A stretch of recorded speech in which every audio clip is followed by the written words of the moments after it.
Hello everyone, welcome to Clean Copper Talks. Today we will see life cycle assessment LCA. Life cycle assessment LCA. What is LCA? What are the steps involved in LCA? What is the history of LCA? When did LCA started? When was the concept for LCA begin? And then we'll see applications of LCA. So stay till the last.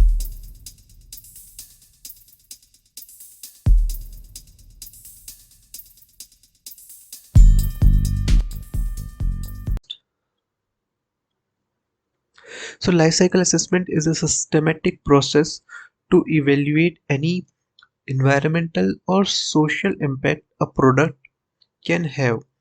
Now this involves a product's complete life from the beginning to the end.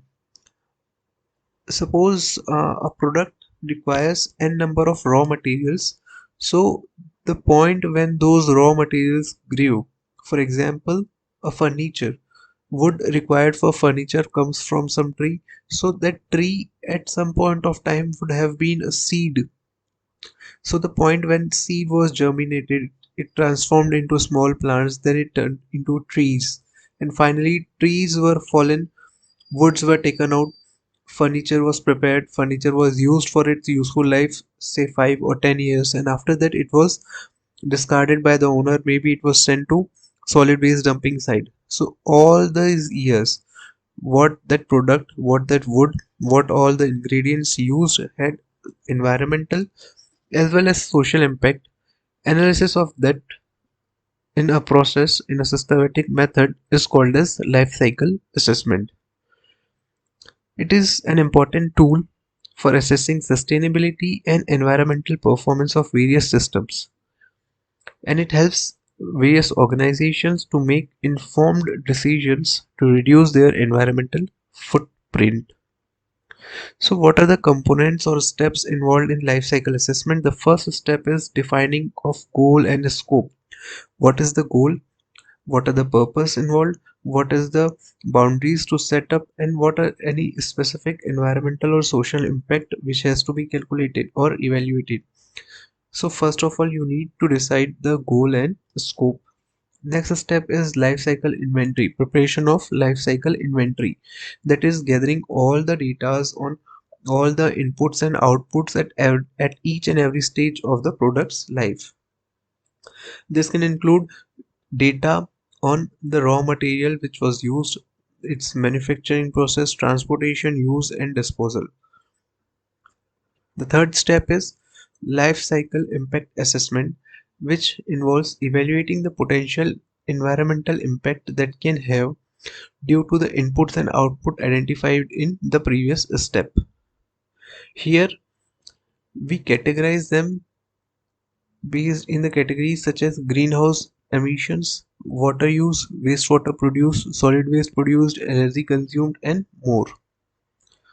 Then interpretations, that is analyzing and interpreting the result of life cycle assessment so that some meaningful conclusions can be drawn, some recommendations can be made. Then involves reporting. Reporting means whatever analysis has been done till far, that should be reported in a proper crystal clear manner so that if anyone goes through that report, that person need not to contact the person who has prepared that report. So the report should be such crystal and clear. It should summarize all the results and findings in a very clear and transparent manner. It should also communicate the results to relevant stakeholders, which may include consumers, regulatory authorities, or internal decision makers. Next step is reviewing. Now, the reviewing of report can be done by anyone other expert in the field of environment in this industry, the field of environmental impact assessment or life cycle assessment. There are many environmental specialists, but the critical thing is that reviewer should not be from the same organization who is preparing the LCA report, so that transparency should be there and reviewer can give free and unbiased comments. Finally, improvement. So the findings of LCA can be used to improve the product or the process involved. It can be implemented to reduce the environmental impact and enhance the sustainability. So these were the steps involved in LCA.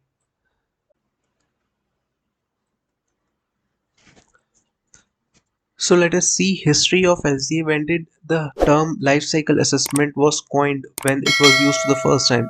So it was used for the first time in Sweden in 1960, and initially it was used for energy analysis and waste management. During 1970s, the term life cycle assessment or LCA started gaining recognition. It started getting more famous. So it was used in academic research then, and the academic researchers they gave a term called as cradle to grave. Cradle to grave means from the point when a life of any product or any item starts to the point when it goes into grave. For example, like we just talked about furniture, so from the point when the wood or the plant started germinating to the point when it was discarded and finally thrown into a solid waste management site, so that involves cradle to grave. During 1980s, LCA was adopted in industries, particularly chemical and energy sectors.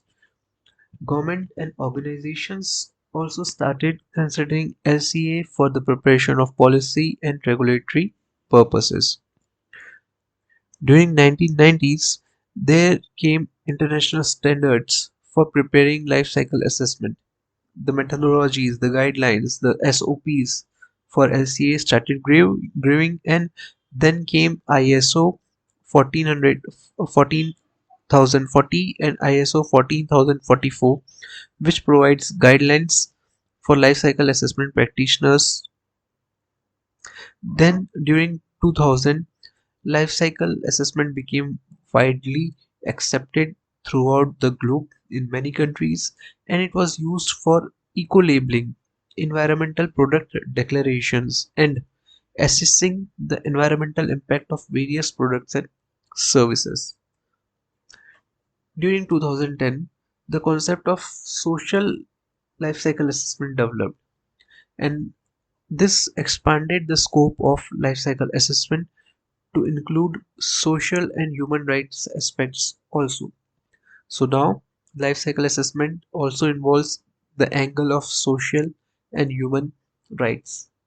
Life cycle assessment gains further importance now in sustainability initiatives. And now, during 2020s, life cycle assessment continues to evolve and is increasingly integrated into decision-making processes such as sustainable development, carbon footprint assessments, and regulatory compliance. So today, although life cycle assessment has not been made mandatory by the government or the regulatory authorities, but still life cycle assessment is used at various policies and regulatory frameworks, and it can also be used as a tool for branding.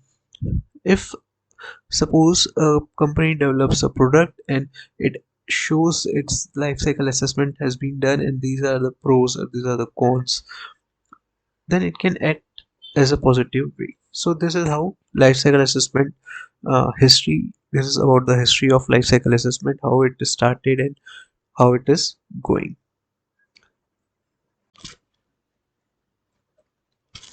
So let us see what are the applications of life cycle assessment.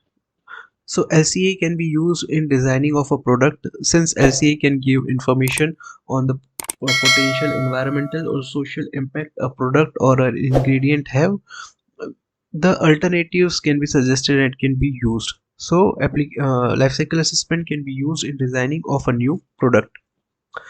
It can also be used to assess or evaluate whether a system, whether a process, whether a product of a company is complying with the environmental rules, regulations, discharge norms or not. It can be a useful tool in terms of environmental regulations assessment.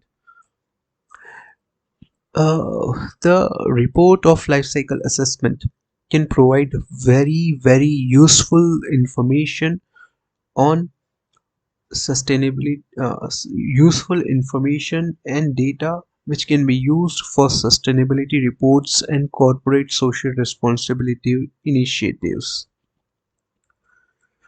Life cycle assessment can also be used for comparative analysis of two products for deciding which product has low or lesser environmental impact, which is good from the point of view of sustainability, and hence it can help in making an informed decision. So, in this way, life cycle assessment is a valuable tool, especially for business, corporations, governments, and organizations looking to reduce their environmental impact, optimize the processes they have, and make more sustainable choices in line with growing environmental concerns and regulations. So, this is all I wanted to convey in terms of life cycle assessment. If you like the video, please like the video and subscribe to the channel. Thank you.